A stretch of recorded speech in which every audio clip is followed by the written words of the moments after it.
कल्पना कीजिए जहां सूरज ढलते ही ऐसा सन्नाटा छा जाता है कि हवा की हल्की सी सरसराहट भी किसी की चीख जैसी महसूस होने लगती है। राजस्थान की अरावली पहाड़ियों के बीच बसा एक वीरान प्राचीन खंडहर, जिसका सिर्फ नाम सुन लेने भर से लोगों के रोंगटे खड़े हो जाते हैं। आज की इस विस्तृत चर्चा में हम भारत के सबसे रहस्यमयी और कुख्यात स्थान की यात्रा पर निकल रहे हैं। हम बात कर रहे हैं भानगढ़ किले की। ये कोई आम खंडहर नहीं है, बल्कि एक ऐसी जगह है जिसने सदियों से अनगिनत सवालों और डरावनी कहानियों को अपने भीतर दफन कर रखा है। तो चलिए इन पुरानी दीवारों के पीछे छिपे असली सच को खंगालते हैं और समझते हैं कि आखिर भानगढ़ को भारत का सबसे भूतिया स्थान क्यों कहा जाता है। भानगढ़ का एक ऐसा अटल नियम है जो किसी की भी रातों की नींद उड़ा सकता है। सूर्यास्त के बाद भानगढ़ किले के अंदर कोई नहीं रुकता।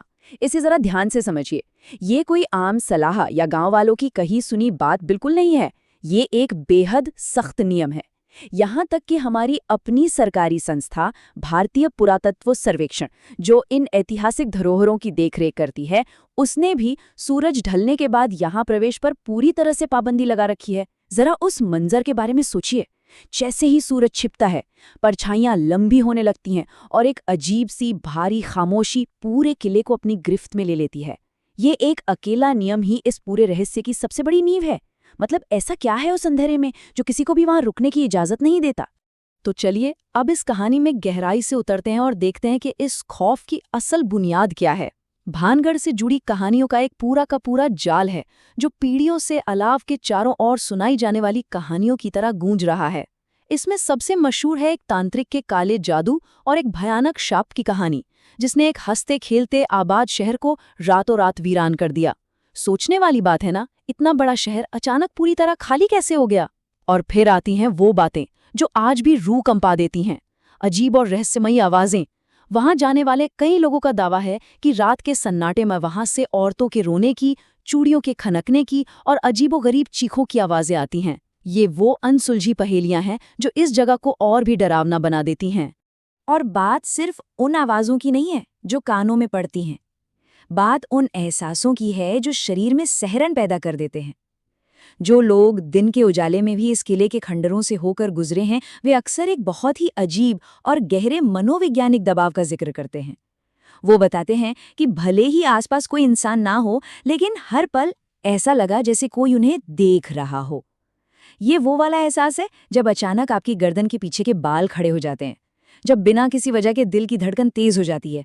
एक अनदेखी मौजूदगी का एहसास।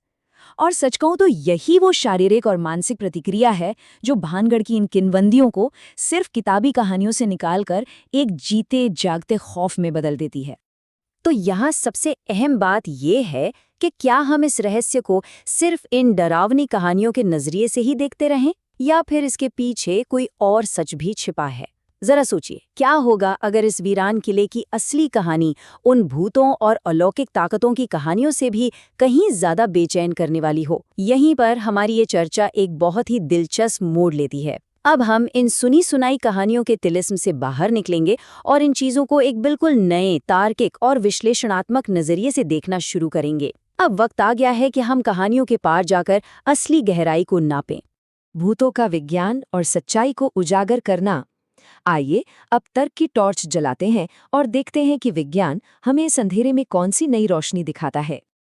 अब इस स्लाइड के बारे में जो बात सबसे ज्यादा दिलचस्प है वो ये है कि इतिहास के बड़े बड़े और अनसुलझे रहस्यों को अक्सर अलौकिक शब्दों का चोगा पहना दिया जाता है। यहाँ शाप की बात हो रही है।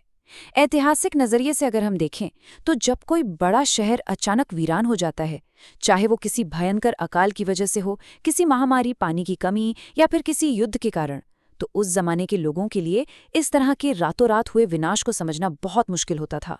हम इंसानों की फितरत है कारण खोजना, और जब कोई सीधा तार्किक कारण समझ नहीं आता तो उस खालीपन को भरने के लिए शाप जैसी लोक कथाएं जन्म ले लेती हैं। भानगढ़ का यूं वीरान होना शायद किसी प्राकृतिक या मानवीय आपदा का ही नतीजा था, जिसे पीढ़ियों ने एक जादुई शाप की डरावनी कहानी में तब्दील कर दिया। अगर हम इन पुरानी किंवदंतियों की तुलना सीधे हमारी वैज्ञानिक वास्तविकता से करें तो एक बिल्कुल ही अलग तस्वीर सामने आती है।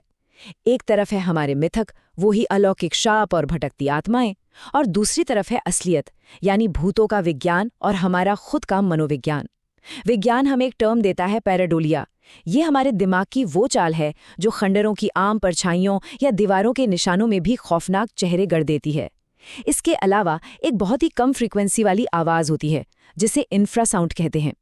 ये तेज़ हवाओं या पुरानी इमारतों में गूंजने से पैदा होती है। इंसान इसे सीधे कानों से सुन तो नहीं सकता, लेकिन ये हमारे शरीर में एक अजीब सी बेचैनी, उदासी और घबराहट ज़रूर पैदा कर देती है। तो असल में ये हमारा मनोविज्ञान ही है जो एक अदृश्य विलन बनकर इन डरावने मिथकों को जिंदा रखता है। चलिए अब आगे बढ़ते हैं और देखते हैं कि ये डर आखिर पनपता कैसे है। इसे हम